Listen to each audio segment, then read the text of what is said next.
So, here's the thing. I am going back to school in like a week, and I have a day off today. I went to California last week, and I got my mom a little cookbook. I went to San Francisco and they had a little tiny cute recipe book that was called A Little Taste of San Francisco, and I really want to make a recipe from it before I go back to school, and I am incredibly busy and have homework every night and don't get the chance to cook a lot. So I have chosen a recipe for it that my mom also contributed to because it's partially for her that I'm gonna make dinner tonight, and it's called Joe's Special. It looks really good and really easy, so I am gonna head to the store and get the ingredients that I need for that. I already have most of them. It just needs like spinach or chard. It just needs Parmesan cheese, garlic. I don't like it. It only needs a few things, and it's gonna get baked up and have eggs in it, and I don't know. I think it sounded good, and it seemed really easy, and it seemed like something that I wanted to make. So I asked on Twitter, and my friend Emma responded that yes, I should vlog it. So that's what we're doing today. Adventure number one for me is literally always just getting where I'm going. Oh boy, it's super fun to drive. Motion, get to me, how's your day? Tell me.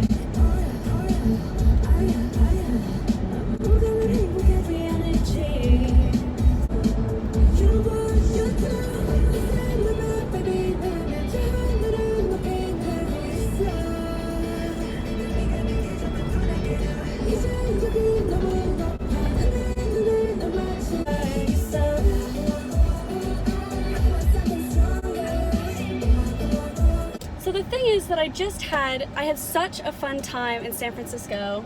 I was visiting a friend, and they literally had some of the best food I've ever had in my life. We got Korean barbecue, and it was mwah, chef's kiss. It was so good. And we got ramen, and I just had so much fun. I had In-N-Out burger, which was not, controversial opinion. In-N-Out burger was not the best burger I've ever had. It was like a standard diner burger. The line was down the street when we went. And we went because it's an iconic California thing. So of course I had to go. It was my first time in California, and it was very fun to go and to have it and to have the Instagram picture, But it was not the best burger I've ever had. But other than that, California, mwah. San Francisco especially, mwah. Made it to Food Lion. So San Francisco has the most restaurants per capita than any other city in the United States. According to the cookbook, the Taste of San Francisco cookbook, for every 100 people in San Francisco, there is a restaurant. So that's a very high percentage of restaurants per capita. I can only imagine that the supply and demand of the market allows only the best restaurants to survive. So that's good for the consumer. All right, capitalism, you win this one. I'm gonna go in, gonna get my ingredients. Let's go.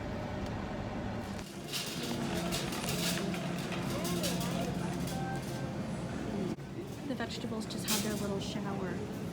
Look how happy they are, how green. Very nice. So the recipe says that I can either use fresh chard or frozen spinach. And I think I'm gonna go with frozen spinach because chard is a little bit bitter and I don't like it as much, so we're going for spinach.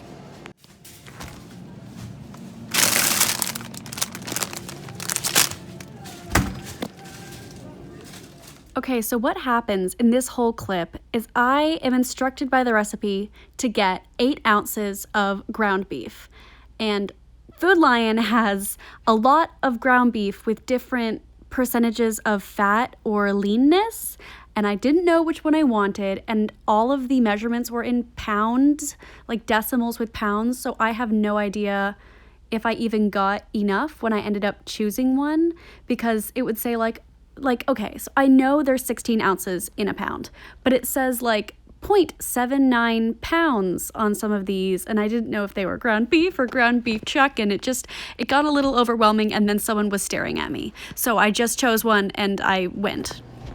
I cannot tell if people are staring at me because I am filming in a grocery store, which is weird, or because I'm wearing a crop top in this very conservative southern town and I am scandalous. But I'm just gonna get the rest of the ingredients without filming because I don't like when people look at me.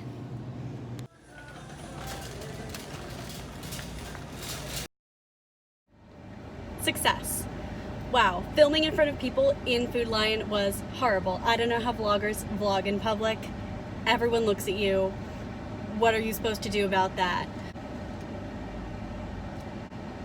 I need gas, but I'll get it tomorrow. That is a problem for future Emily. So I just backed out into someone was pulling in. Oh God. The cashier in there was very nice. So she looked at me when I was checking out and she goes, "Are you a cheerleader?" And I was like, "No." And this happens every once in a while because I did not go to high school in the town where I'm currently living, but people sometimes think they recognize me from the high school here, or there must be someone who went there that looks like me, or I must just have one of those faces. I don't think I do, but people think they recognize me a lot. So I was like, "Oh no, I didn't cheerlead here," because I didn't cheerlead. I did ballet. And she goes, "Oh, my grandma never let me be a cheerleader." Which also is weird. But she was nice. She goes, "You look like you could have done cheerleading." Which, thank you.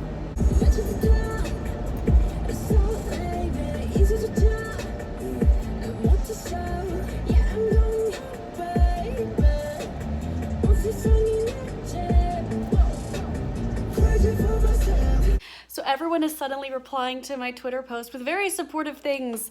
Thank you, Issa. Thank you, Emily. I hope the recipe turns out good. You guys are so nice, but low expectations, please. Thank you. Okay, so the update is for the last several hours, I just took a painting break. I've been painting. Oh, hello, Coco. Yeah, I've been painting another San Francisco scape because I painted this one and I want it to have a sister. So I'm painting the San Francisco Conservatory of Flowers. But that's not what this is about. This is about making Joe's special. So my parents are out doing things that require them to not be home, but I'm gonna start on dinner. It's around 6:20, it's 6:27 exactly. I was gonna say it's around 6:30, but whatever. So the first thing I need to do is I need to take the spinach that I got out of the fridge and I need to thaw it, and then I need to squeeze it dry so that it is not limp. Unfortunately for me, the recipe only gives measurements for fresh chard. It says to get 3 bunches of chard, but I don't know what that means. So I just got 2 bags of spinach, and it's probably too much spinach, but they boil down to nothing. You put a handful of spinach into a pan and you boil it down and it becomes like this. So I wasn't actually 100% sure what the recipe meant when it asked me to thaw and squeeze dry the spinach. But when I looked it up, it said the best method is to put the spinach in a colander, like you can see me doing here, let it run under some warm water, and let it get all nice and thawed, and then you can take your hands and just squeeze it dry by hand. So I did that.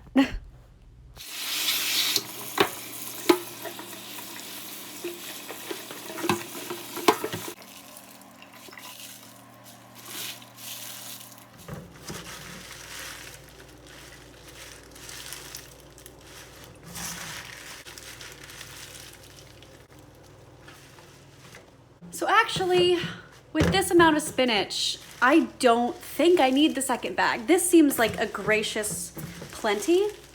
And I also don't know how to make it drier. It says to squeeze it very dry. Oh, I can see all the spinach water. But this seems like the only method. And when I looked it up, it was the only method. So, spinach, done. And now it's time to chop 1 large yellow onion. I don't know when I should put the disclaimer in that I'm not a chef.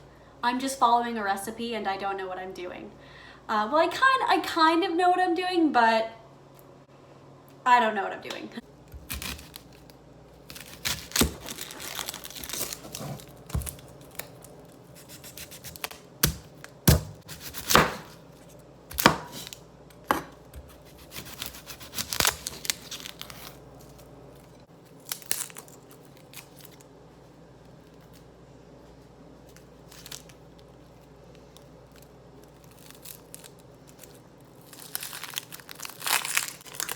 Oh no.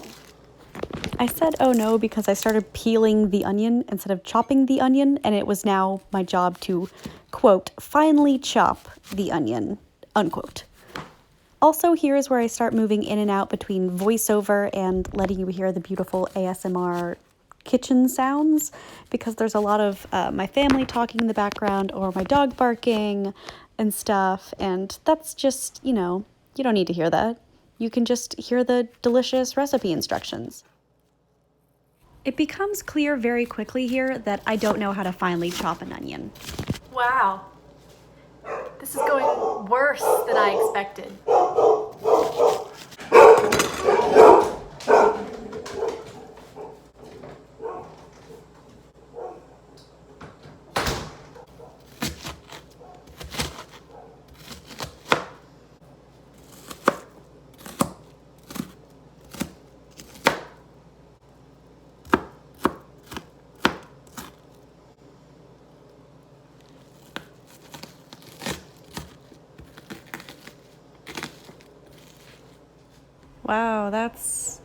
Wow, that's finely chopped. Look at that.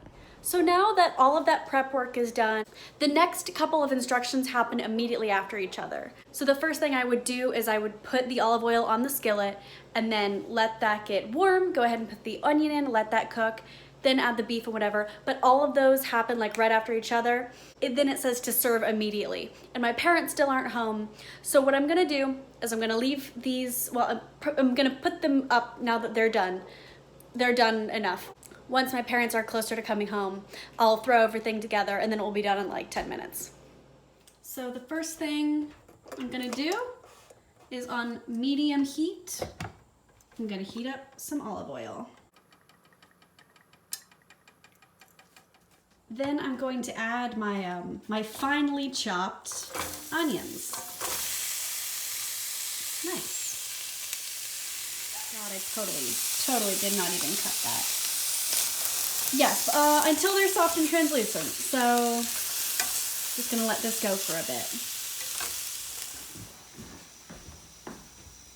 Mom just got home. Oh, what? Nothing, I'm just filming. Hi. Hi. Another thing I'm going to do while the onions are still getting soft and translucent, wow, look how finely chopped, is I'm gonna get out the 8 eggs that this recipe calls for, and I'm gonna go ahead and put them in a big bowl and beat them so that by the time I need to add them, I don't need to wait, they'll already be ready.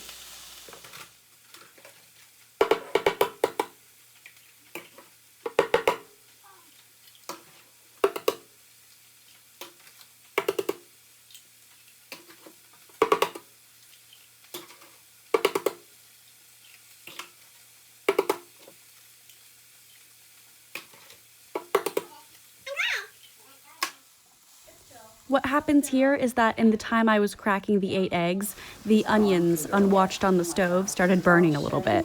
So my mom came down and helped me. She added olive oil to the pan. And then, now that they were soft and translucent, we added the ground beef. Then, while that's cooking, you add the equivalent of 3 cloves of garlic. But I had minced garlic at home, so I did 3 half tablespoons, so a tablespoon and a half. Then once that's all mixed, you let it cook in the skillet until the meat browns. Hey, Coco.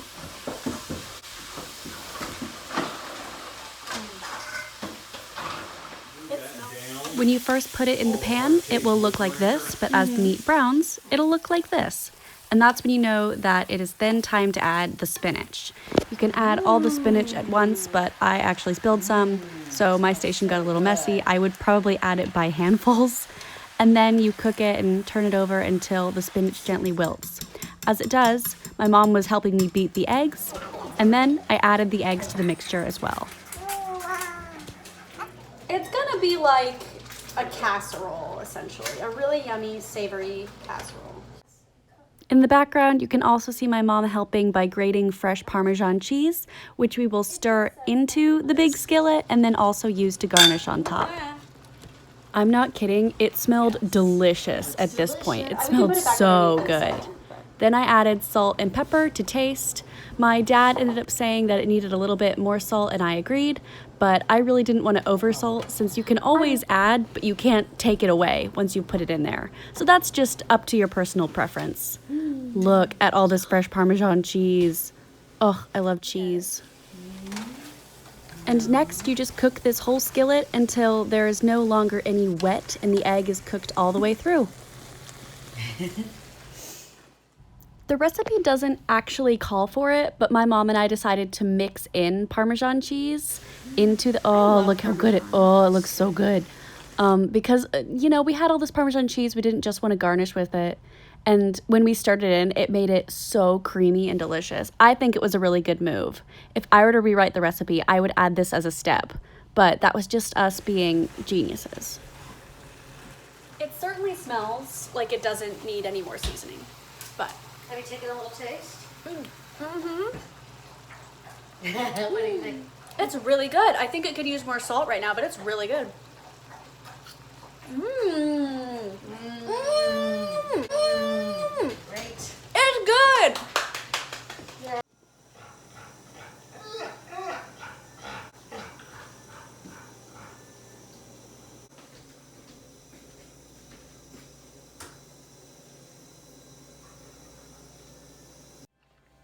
It isn't the prettiest dinner, but it's a good dinner. It is a good dinner. Very good.